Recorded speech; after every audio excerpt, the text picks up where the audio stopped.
तर आपण आपल्या घरात इन्व्हर्टर बसवत असताना कोणता इन्व्हर्टर निवडला पाहिजे, त्या इन्व्हर्टरचे टेक्निकल स्पेसिफिकेशन बघितले पाहिजे. त्यासोबतच त्या इन्व्हर्टरची वॉरंटी काय आहे ती पण पाहिली पाहिजे. वॉरंटी आहे, सो वॉरंटी कुठल्या इन्व्हर्टरची किती मिळते. ग्रोवेटची वॉरंटी 5 इयर्स आहे, पॉलिकॅपची 7 इयर आणि युटीएल फ्युजियामाची 10 इयर्स. नमस्कार मित्रांनो, मी सचिन जगताप. आपण जर सोलर लावायचा विचार करत असाल तर नक्कीच हा व्हिडिओ बघा. कारण सोलर लावण्यापूर्वी आपण जे सोलर सिस्टम मध्ये बसवणारे कंपोनंट्स आहेत, म्हणजे मेजर कंपोनंट्स कुठले असतात, सोलर पॅनल आणि इन्व्हर्टर्स. तर आपण सोलर पॅनल कुठले लावले पाहिजे आणि इन्व्हर्टर कुठला सिलेक्ट केला पाहिजे, ह्या दोन कंपोनंट्स मेजर आहेत, ज्यामध्ये सोलर पूर्ण सिस्टमच्या 70-75% अमाऊंट त्यामध्येच इन्व्हेस्ट होते. आणि हे दोन कंपोनंट म्हणजे सोलर सिस्टमचा महत्वाचा पार्ट आहे. आणि आपण जर यामध्ये सिलेक्शन करत असताना तर असाच इन्व्हर्टर आणि असे सोलर पॅनल निवडले पाहिजे की जे आपल्याला लॉंग टाइम मध्ये सपोर्ट करतील आणि आपल्याला पूर्ण इफिशियन्सीनी हे करतील. म्हणून इन्व्हर्टर निवडत असताना कोणता इन्व्हर्टर निवडायला पाहिजे, आजच्या व्हिडिओमध्ये आपण तेच बघणार आहोत नेमकं की इन्व्हर्टर जो निवडायचा आपल्याला तो कुठला इन्व्हर्टर पाहिजे. तर चला मग आपण आज डेटाशीट बघूयात की कुठला इन्व्हर्टर निवडायचा आपल्याला. तर एक इन्व्हर्टरचं मी एक काही कंपॅरेटिव्ह बनवले 2-3 कंपनीचं, तर त्याचे टेक्निकल स्पेसिफिकेशन आणि त्याचे फायदे काय आहेत आज बघूयात आपण या व्हिडिओमध्ये. तर मी तर आज बघा आपण कंपॅरेटिव्ह साठी 3 कंपनीचे ग्रिड टाय सोलर इन्व्हर्टर्स घेतलेले आहेत. तर हा पहा, एक ग्रिड टाय इन्व्हर्टर्स आहे, याला ग्रिड टाय इन्व्हर्टर्स म्हणतात, जीटीआय इन्व्हर्टर्स किंवा ऑन ग्रिड इन्व्हर्टर्स म्हणतात. तर ह्या इन्व्हर्टरमध्ये स्पेसिफिकेशनसाठी मी 3 कंपनीचे इन्व्हर्टर्स निवडले आहेत. एक आहे ग्रोवॅट 3 किलोवॅटचा, दुसरा आहे पॉलिकॅप 3 किलोवॅटचा आणि तिसरा आहे युटीएल किंवा फ्युजियामा 3 किलोवॅटचा. सो ह्याच्यामध्ये मेजर काही गोष्टी आपण बघायच्या असतात, त्या पाहूयात. एक तर पहिली गोष्ट आहे ओव्हरलोडिंग डीसी कॅपॅसिटी किती आहे.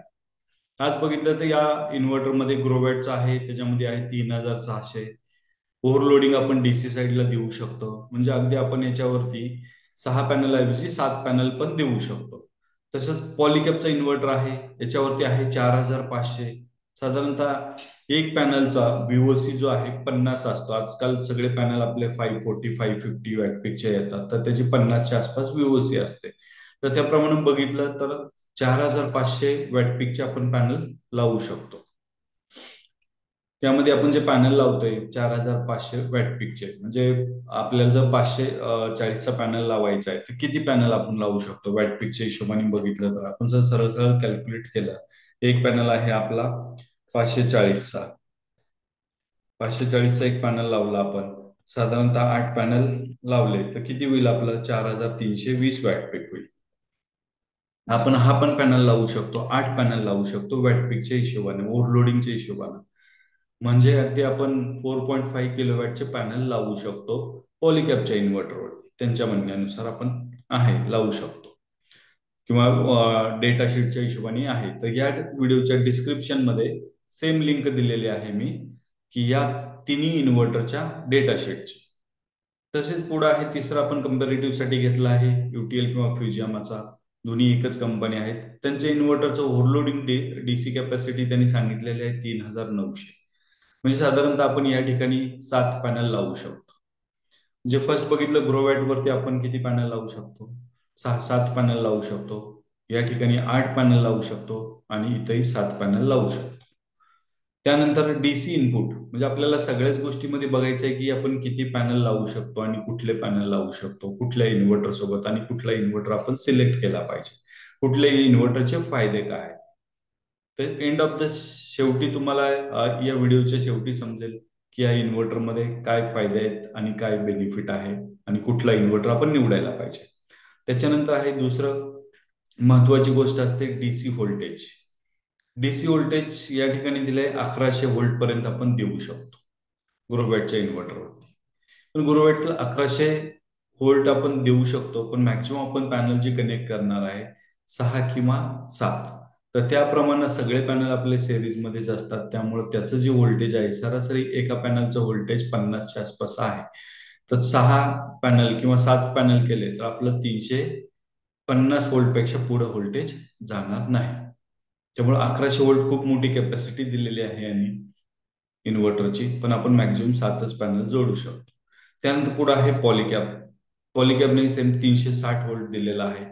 360 म्हणजे या ठिकाणी आपण पॅनलचे त्यांनी सांगितले कॅपॅसिटी वाईज तर 8 पॅनल जोडू शकतो. पण 8 पॅनल जर आपण 540 चे जोडले तर आपलं व्हीओसी किती होईल? डीसी इनपुट व्होल्टेज हे 400च्या आसपास होईल. त्यामुळे तेवढे पॅनल जोडू शकतो का? नाही. पण याही ठिकाणी व्होल्टेजचा कन्सिडरेशन केलं तर आपण फक्त 7च पॅनल लावू शकतो, कारण 360 व्होल्टेज होऊ शकतं. ठीक आहे. त्यानंतर पुढे आहे फ्युजियामा किंवा युटीएलचा इन्व्हर्टर. तर त्यामध्ये 550 व्होल्ट त्यांनी व्हीओसी मध्ये दिलेला आहे. ओपन व्होल्टेज सर्किट, ओव्हीसी किंवा व्हीओसी म्हणू शकतो, व्होल्टेज ओपन सर्किट. तर त्यामध्ये जे 550 दिलेलं आहे तर या ठिकाणी आपण किती पॅनल लावू शकतो? 6 पॅनल लावले तर 300 व्होल्टेज येईन आपलं. 7 पॅनल लावले तर किती व्होल्टेज येईल 7 पॅनलचं?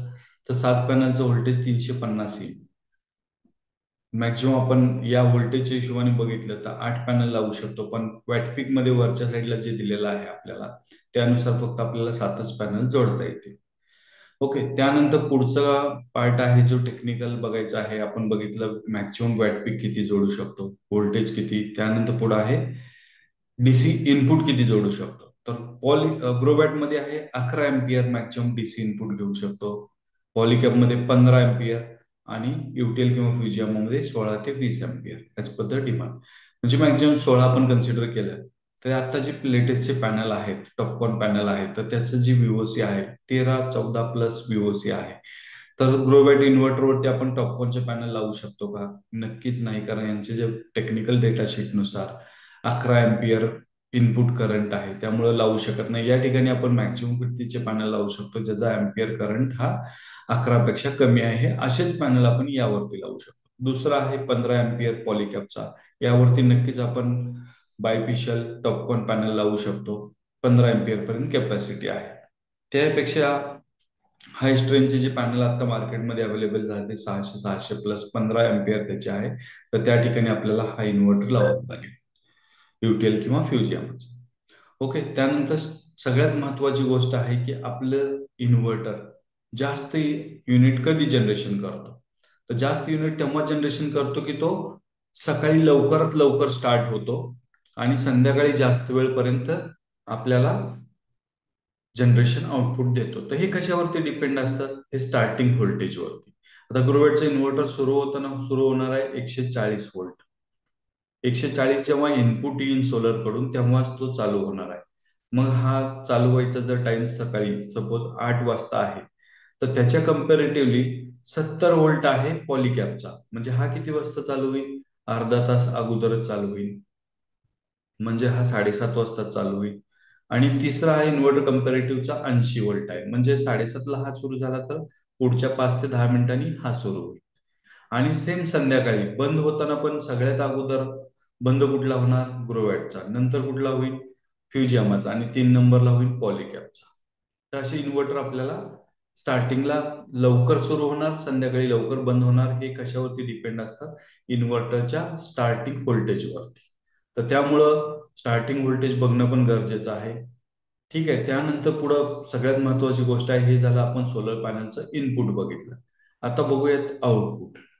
आता बघा आउटपुट किती आहे. ग्रोवेटचं इन्व्हर्टर आहे, त्याचं आउटपुट तुम्ही अगदी पॅनल त्यावरती कितीही कनेक्ट केले तरी आपल्याला आउटपुट हे त्याचं 3000 वॅट पिकच मिळणार आहे, म्हणजे 3च किलोवॅट मिळणार आहे. आणि अँपियर आहे ते 5 एम्पियर मिळणार आहे. त्यानंतर सेकंड आहे पॉलिकॅप इन्व्हर्टर. पॉलिकॅपच्या इन्व्हर्टर मध्ये आपल्याला जे आउटपुट मिळणार आहे ते आहे 3.3 किलोवॅटचं, आणि आउटपुट अँपियर आहे 15 एम्पियर मिळणार आहे. त्यात सेम बघितलं तर आपण युटीएल फ्युजियामा मध्ये मिळणार आहे 3.3 किलोवॅटचा आणि 13 एम्पियर आउटपुट मिळणार आहे. आता बघा सगळ्यात महत्वाची गोष्ट आहे इफिशियन्सी. इन्व्हर्टरची मॅक्झिमम इफिशियन्सी त्यांच्या डेटा शीट मध्ये काय दिलेली आहे? ग्रोवेटचे आहे 98.3, त्यानंतर आहे 97.8 आणि याची आहे 97.5. या ठिकाणी बघितलं तर या इन्व्हर्टरच्या इफिशियन्सी आहे. इफिशियन्सीवरच डिपेंड त्याचं जनरेशन असतं. त्यानंतर सगळ्यात महत्वाची गोष्ट, आपण यापुढे पैसे इन्व्हेस्ट करतोय तर त्यातून आपल्याला रिटर्न्स काय मिळणार आणि किती दिवस मिळणार. तर ह्याच्यातून जे रिटर्न्स आपल्याला मिळणार आहेत ते रिटर्न्स बघा, म्हणजे काय, वॉरंटी बघा, किती दिवस आपल्याला त्यांच्याकडून सर्व्हिस मिळणार आहे. तर ग्रोवॅटची वॉरंटी आहे त्यांच्या डेटा शीटमध्ये 5 वर्ष, पॉलिकॅबचे आहे 7 वर्ष आणि फ्युजिमा युटीएलचे आहे 10 वर्ष. म्हणजे वॉरंटीमध्ये आपण बघितलं तर नक्कीच युटीएल फ्युजिमा वॉरंटी जास्त प्रोव्हाइड करत आहे. इंडियामध्ये कुठले इन्व्हर्टर मॅन्युफॅक्चर होतात, तर आज ग्रोवॅटचा इन्व्हर्टर हा प्युअरली चायना इन्व्हर्टर आहे. त्यांच्या डेटा शीटमध्ये लिहिलेला आहे, फॅक्टरीचा ऍड्रेस आहे त्यामध्ये. आणि त्यासोबत वापरला जाणारा ऍप सुद्धा, मॉनिटरिंग ऍप सुद्धा हा चायना आहे, इंडियन नाही आहे. सेकंड आहे पॉलिकॅब इन्व्हर्टर, तोही इंडियामध्ये मॅन्युफॅक्चरिंग नाही होत किंवा पॉलिकॅब स्वतः इन्व्हर्टर मॅन्युफॅक्चरिंग करत नाही, ते ओईएम करून घेतात दुसऱ्याकडून. त्यानंतर दुसरा आहे ऍप पण आहे त्यांचा, चायना ऍप आहे. त्यानंतर तिसरा युटीएलचा जो आहे इंडियामध्येच मॅन्युफॅक्चर केला जातो आणि प्युअरली इंडियनच ऍप वापरला जातो, युटीएल नावाने ऍप पण आहे. तर यामध्ये बघितलं तर तुम्ही ठरवायचंय की आपल्याला कुठला इन्व्हर्टर घ्यायचा आहे, कुठला इन्व्हर्टर बेनिफिशियल आहे, कुठल्या इन्व्हर्टर सोबत आपल्याला जास्त एफिशियन्सी मिळेल, जास्त जनरेशन मिळेल, जास्त दिवस वॉरंटी सर्व्हिस मिळेल आणि अफोर्डेबल प्राइस आणि आपल्या इंडियातलाच मॅन्युफॅक्चरिंग झालेला असायला पाहिजे. धन्यवाद मित्रांनो, एवढी माहिती तुम्हाला सांगायची होती आज, त्याबद्दल थँक्यू सो मच. आणि नक्कीच तुम्ही आपल्या घरचा इन्व्हर्टर निवडत असताना या गोष्टींचा विचार करून इन्व्हर्टरची निवड करचाल अशी मी आशा करतो. आणि ह्या व्हिडिओ पाहिल्यानंतर नक्कीच या व्हिडिओला, या चॅनलला सबस्क्राईब करा. नक्कीच आम्ही या सिरीजमध्ये पुढच्या सेशनमध्ये सोलर पॅनलचं कम्पॅरेटिव्ह दाखवू, त्यासोबतच पुढे सोलर विषयी अधिकाधिक माहिती पुढे कंटिन्यू देत राहू. थँक्यू.